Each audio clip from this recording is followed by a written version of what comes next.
Oke, guys, hari ini kita akan bicara tentang layout penataan rak. Biasanya para pelaku retail, pemain minimarket untuk menata rak yang ada di toko, ini bisa dilihat ya. Sini sudah ada sih semua. Memang kita akan sampaikan beberapa hal. Jadi apa yang dimaksud dengan penataan rak? Nah, jadi biasanya kalau orang punya minimarket, biasanya orang mau mendirikan minimarket baru, mereka bingung bagaimana penempatan rak. Nah, biasanya standarnya kayak gini. Jadi yang paling penting dulu, sini dulu. Nah, ini ada meja kasir ya. Meja kasir ini biasanya, ini kebiasaan saja. Meja kasir itu biasanya memang di kanan. Biasanya di kanan ini yang kebiasaan orang Indonesia. Jadi biasanya orang Indonesia tuh lebih senang di kanan. Ini kenapa kita kasih ini karena PPKM ya, Corona ya. Nah, ini biasa di kanan, kita kasih alat-alat ini untuk menghindari supaya tidak terlalu terjadi kontak langsung. Kemudian sini ada di tengah-tengah. Di tengah-tengah ini namanya rak double ya, rak dua muka.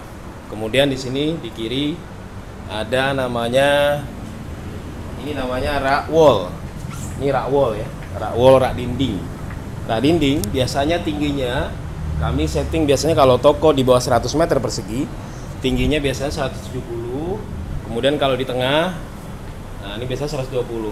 Ya terus terang saja kita ngambil polanya kayak Indomaret. Kalau Indomaret itu rata-rata memang rata-rata biasanya raknya tinggi 120 sama 170.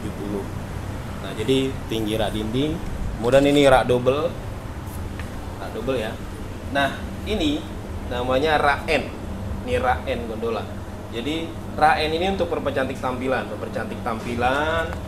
sehingga kalau seandainya rak N yang nggak ada, tampilannya terbuka jadi kurang bagus, kurang oke. Biasanya rak N ini depan pasti kita kasih semua, kecuali nanti di belakang, nanti kita coba lihat ya. Nah ini kita setting di sini ada es krim di tengah-tengah, karena ruangan kita ini gede banget. Jadi ada, kita taruh namanya floor ya. Ini ada es krim. Nah kemudian di pinggir ini biasanya kalau memang barang kita banyak, ini kita kasih rak roti kalau banyak ya. Tapi sekarang kita taruh kardus-kardus untuk mengkamuflase supaya rak ini tidak kelihatan sepi. Nah kemudian ini showcase cooler, kita ada 2 pintu, ada 1 pintu. Kita selalu naruhnya kasir, kemudian di depannya ada minuman. Oke. Nah jadi ini layout rak tuh kayak gini penataannya. Jadi ada rak double, kemudian ada rak single. Nah yang paling penting lagi, ini juga penting ini. Di sini namanya floor. Ini floor ya. Ini floor. Floor ini gunanya untuk ya kamuflase settingan saja. Karena misalnya kita kekurangan rak ya, kita taruh floor. Makanya di sini kita taruh misalnya minyak, gula, sembako dan sebagainya. Ini biasanya untuk promo. Jadi promo member kayak gini nih. Ini kan ada harga. Nah, ini biasanya ada harga untuk konsumen, ada untuk harga untuk member ya kan. Nah, ini ada kemudian promo gula dan sebagainya.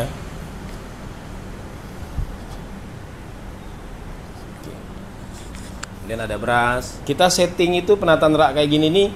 Di kiri ini kalau seandainya memang sudah ada, kita setting ada food dan non food. Nah ini foodnya semua area food di sini, ya area food.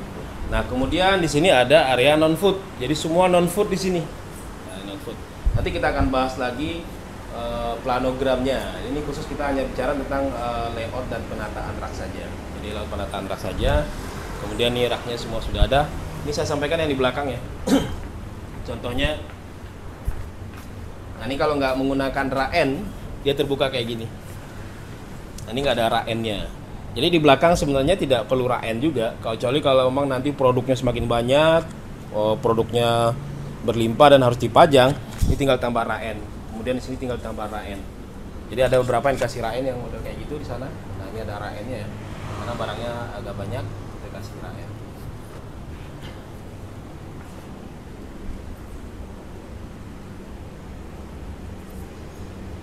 Oke, nah ini tentang penataan rak. Jadi biasanya semua orang kalau ingin mendirikan minimarket, yang dia harus pahami itu adalah bagaimana nata rak dulu, layout rak dulu seperti apa. Jadi bagaimana kasirnya gimana, kasir kemudian rak rokok di belakang ya kan. Kenapa kita letakkan taruh rokok di belakang? Itu keamanan. Karena dulu pernah kasus, nah ini yang harus dicatat oleh teman-teman. Banyak kasus yang terjadi kalau rokoknya di depan itu kadang ada mafianya, ada skandal segala ya. Jadi mereka bisa ngambil rokok. Ini kita tutup ini. Jadi area kasir itu benar-benar area yang harus aman dari biasanya para pencuri ya kan, para mafia.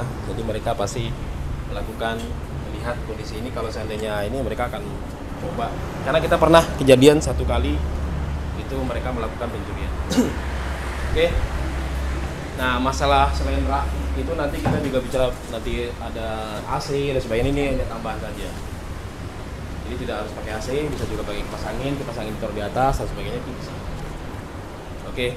Jadi yang paling utama ketika Anda ingin mendirikan minimarket, Anda harus pastikan dulu penataan raknya, jadi layout raknya, sehingga dengan penataan yang seperti ini keluarlah budgetnya berapa. Nah, jadi jangan takut. Jadi semua penataan rak kayak gini ini bisa menyesuaikan budget Anda. Jadi tidak harus semua rak bisa. Misalnya yang di tengah ini semua menggunakan floor itu juga bisa, sehingga mengurangi budget rak.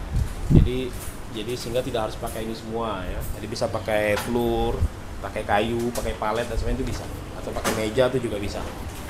Jadi untuk menghindari untuk mengantisipasi budget tidak terlalu besar. Oke, guys, ini kita sesi pertama. Hari ini kita membahas tentang penataan rak. Jadi bagi Anda yang ingin mendirikan minimarket dan tidak paham, ini yang Anda harus pahami dulu ketika awal ingin mendirikan minimarket. Penataan rak itu sangat penting. Terima kasih guys.